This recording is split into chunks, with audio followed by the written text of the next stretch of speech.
Friends, welcome to secret of சமையல். இன்னைக்கு நான் பார்க்க போறது எல்லாத்துக்குமே ரொம்ப ரொம்ப பிடிச்ச ஒரு ஸ்வீட்டு. இது வந்துட்டு பால்கோவா.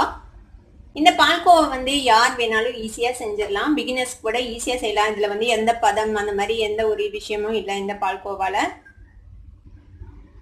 பாலும் சர்க்கரையும் இருந்தா போதும், நீங்க இந்த பால்கோவா செஞ்சிடலாம். இந்த டேஸ்டியான பால்கோவா எப்படி செய்யறது அப்படின்னு பார்க்கறதுக்கு முன்னாடி நீங்க என்னோட சேனலுக்கு இப்பதான் முதல் முறையா வரீங்கன்னா இந்த வீடியோக்கு கீழே இருக்கிற இந்த சிகப்பு கலர் சப்ஸ்கிரைப் பட்டனை மறக்காம பிரஸ் பண்ணுங்க. அதுக்கு பக்கத்துல இருக்கிற நோட்டிபிகேஷன் பெல்லையும் மறக்காம கிளிக் பண்ணிடுங்க. அப்பதான் என்னோட நோட்டிபிகேஷன்ஸ் உங்களுக்கு வந்து சேரும். சரி வாங்க, இப்போ இந்த டேஸ்டியான பால்கோவா எப்படி செய்யலாம் அப்படின்னு பார்க்கலாம். பால்கோவா செய்யறது ரொம்ப ரொம்ப ஈஸி.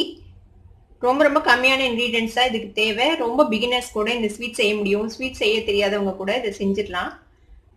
இதுக்கு வந்துட்டு நான் அமுல் மில்க் எடுத்துருக்கிறேன். Full cream milk. இங்கே பாருங்க, ஃபுல் க்ரீம் மில்க். இது இந்த மாதிரி ஃபுல் க்ரீம் மில்க் எடுத்தீங்கன்னா தான் பால்கோவா வந்து ஓரளவுக்கு கிடைக்கும்.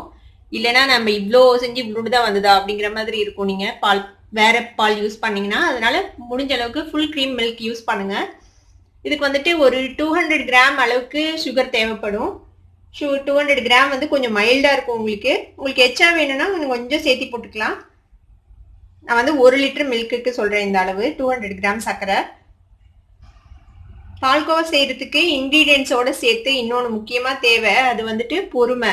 இதுக்கு சேர்த்து கொஞ்சம் நிறைய டைம் எடுக்கும். பால் ஃபுல்லா சுண்டணும். அது வரைக்கும் நீங்க வந்து அடுப்பை விட்டுட்டு போக முடியாது. பக்கத்துல நின்று நீங்க கிளறி விட்டுக்கிட்டே இருக்கணும். அதனால கொஞ்சம் பொறுமை தேவை இது செய்யறதுக்கு.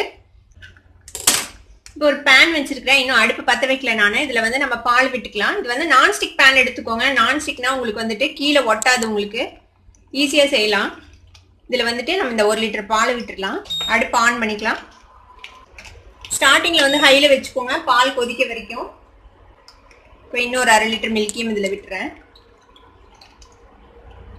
பால் வந்து நல்லா கொதி வரட்டும் ஃபர்ஸ்ட். அப்புறமேட்டு இது நல்லா சுண்டணும். கிட்டத்தட்ட ஒரு 1 மணி நேரம் ஆகும் உங்களுக்கு இந்த 1 லிட்டர் பால் சுண்டுறதுக்கு. பாருங்க, பால் வந்து கொதி வந்துடுச்சு.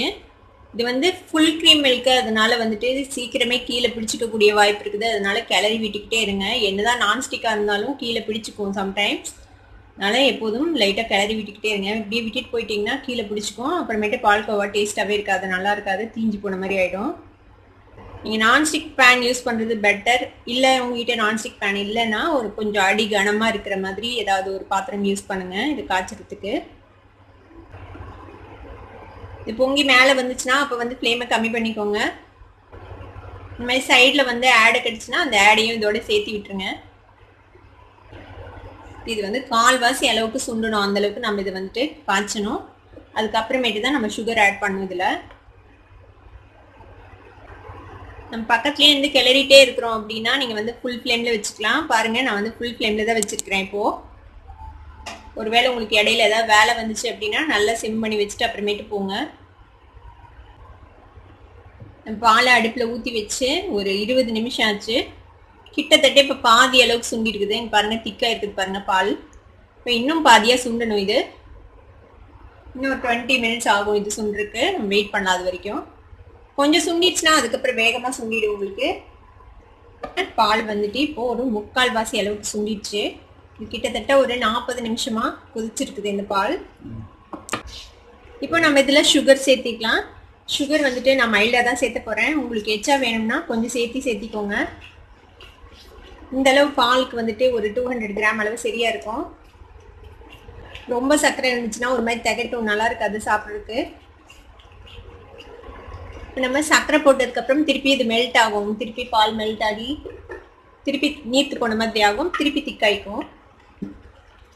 சர்க்கரை போட்டு சுண்ட ஆரம்பிக்கும் போது லைட்டாக தெரிக்கும். அப்போ கொஞ்சம் கவனமாக செய்யுங்க. பக்கத்தில் மேலே தெரிச்சிடாமல் பார்த்துக்கோங்க. இந்த ஸ்டேஜில் இதில் ஒரு 1 டீஸ்பூன் அளவுக்கு நெய் விட்டுக்கோங்க.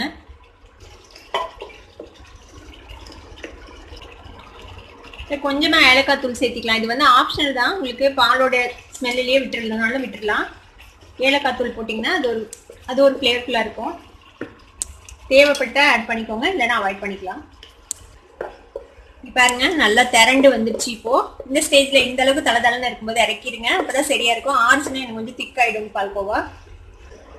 இந்த மாதிரி பேனில் ஒட்டாமல் வரும்போது நம்ம ஆஃப் பண்ணிடலாம். நம்மளோட பால்கோவா ரெடி ஆயிடுச்சு.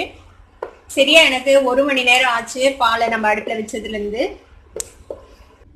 நம்மளோட டேஸ்டியான க்ரீமியான பால்கோவா இப்போ ரெடி ஆயிடுச்சு. இதுக்கு மேலே வந்து நான் டாப்பிங்க்கு வந்துட்டு பிஸ்தாவும் பாதாமும் போட்டிருக்கிறேன். இதுவும் ஆப்ஷனல் தான். இந்த பால்கோவாக்கு வந்துட்டு நீங்கள் எதுவுமே போட தேவையில்லை, அப்படியே அது ரொம்ப டேஸ்டியாக இருக்கும். உங்களுக்கு தேவைப்பட்டதுன்னா நீங்கள் வந்து நட்ஸ் போட்டுக்கலாம்.